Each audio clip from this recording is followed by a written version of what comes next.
Hi team, it's Cam at Premier Property and we are here for the weekly live Q&A. So I've got some very interesting questions today, all around tenants and management and all this kind of stuff. I'm going to go straight into this, and you've probably been here before, but just in case you haven't, my name's Kam Dovedi. I'm the founder of Premier Property and I'm an investor developer of the last 30 years, and I love property. We have a lot of fun with property and we make sure we de-risk property as well. Hence, I do these Q&As every week right now, and thank you very much for your feedback on how much you're enjoying them, and I'm going to continue to do this. Now, these are always off the cuff, so these are from our Premier Property Inner Circle community, people that are really on it, and there's a number of them here right now actually watching this.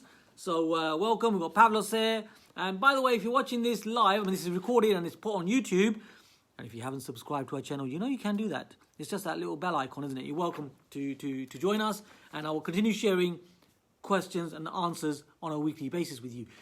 So I'm going to jump into this right now, and these are from our PPIC. So Melody is asking, Cam, if you have a buy-to-let mortgage, and are there any restrictions on who you can let the property to?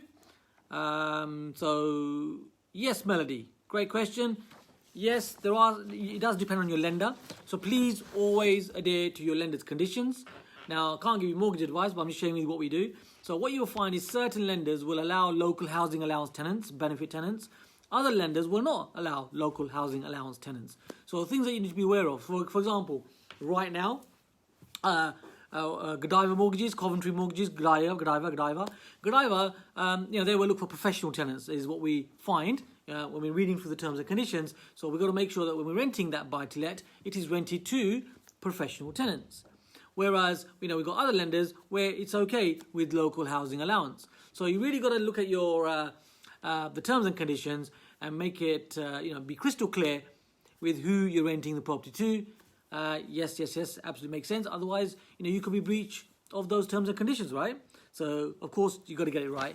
And how does that start? Well, it starts right at the beginning of the process. When you say to the mortgage broker, right, my tenants are going to be potentially local housing allowance, or my tenants are going to be professional tenants. Hopefully you're following me here and this is making sense. Okay, so that's that one, Melody, nice and sharp there. Next question is from Zamar. Zamar, again, is another one of our Premier Property Inner Circle members, one of my students. And she is asking, have two tenants, she says, each on a 6 months tenancy contract with a break clause. They're about to lose their job. Unfortunate sign of the times. A lot of that going on, isn't there, out there?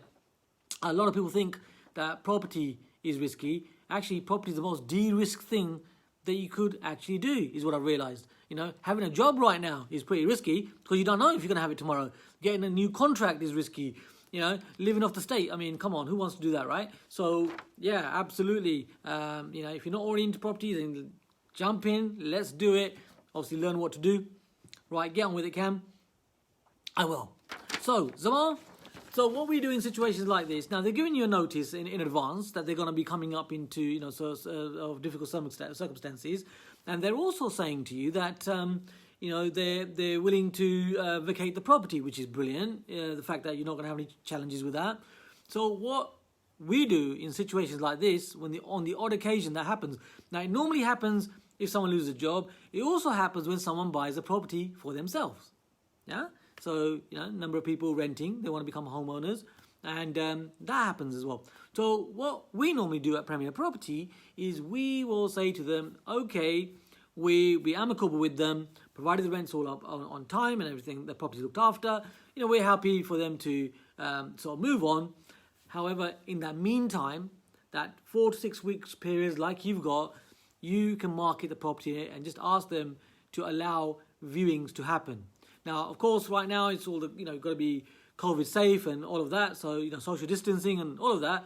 But as long as your current tenants are okay with you getting other tenants in for doing potential viewings, and if you can match up, connect up their leaving date with someone else actually moving in, then there you have it. A great way of doing it. Now, we don't want to really hold them to something that they don't want to be in. We want them to be in something that they want to be in, right? So if they're vacating, you just get new tenants in to summarise, and that's really how it works. Now, that sounds simple. It is simple. Of course, there's a process, and just follow the process. Simple as. So Zamar, hope that helps you with that one. Next question is by Adam Wu. Yeah, another one of our PPIC students, and he's asking, Cam, what is the best way to protect your deposit from tenants who are expecting local councils to provide deposits? So the gist of this conversation that I'm having here is that Adam has local housing allowance that are coming in, local housing allowance tenants coming in, where he's thinking they're going to be having a deposit. Now, the truth is, when you got local housing allowance tenants, you tend to get something that's known as a bond. Now, different councils have different terms for it. So what is a bond? It's a kind of a guarantee of saying that if the property is trashed or there's a challenge with the property, someone doesn't pay the rent and so on, they typically have usually a month of rent as a deposit that they will pay. So it's not actually physical money. However, it's a promise from the council known as a bond. So typically, this is what you get. Now, this bond, keep in mind, doesn't last forever. It doesn't last for the whole tenancy. It actually typically lasts for the first 12 months. So that's something that you're going to make a decision on. But in our experience, in a couple of our gold mine areas where we invest, we've got 4 specific areas that we invest in, but out of the 2 specific areas that we invest where we've got local housing allowance tenants, then we're okay to take the benefit of the doubt, and we're okay with a bond, knowing that the money is going to come directly from the council to you. So it doesn't go to the tenant. That's right. Yes, you can. Very doable. There's a whole process for that. Maybe if you ask that question or make a comment on that one, I'll share that with you next time. But you can do this. So what that means is the money comes straight to you. The bond is with the council, and it's a promise to pay you if required.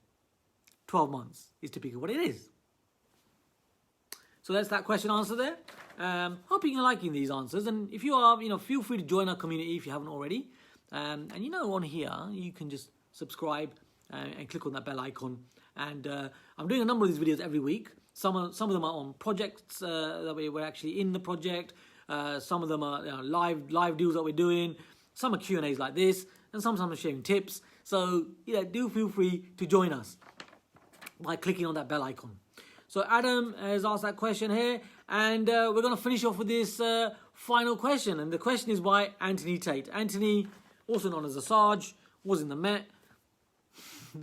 But let's not digress. That's enough said about Anthony. Anthony's asking, if I want advice on a potential big deal, who can I ask so I do the things right? Tony, can you think of anybody who might be able to help you on that one? No, that's a great question, Anthony. Yeah, throw it over, and I'll do my best to assist you with projects like that. Now, to be fair, we're small developers, so we're looking at investors and developers. So we invest in anywhere between 50,000 up to around 4 million. So small developer. That's what we do. We do a number of these projects on an ongoing basis. And happy to share with you. If you're enjoying these, let me know. Feel free to add some comments in. It's Kam Dovedi, nice and short one today, helping you to take your property investing to the next level. I'll see you this time next week. See you later.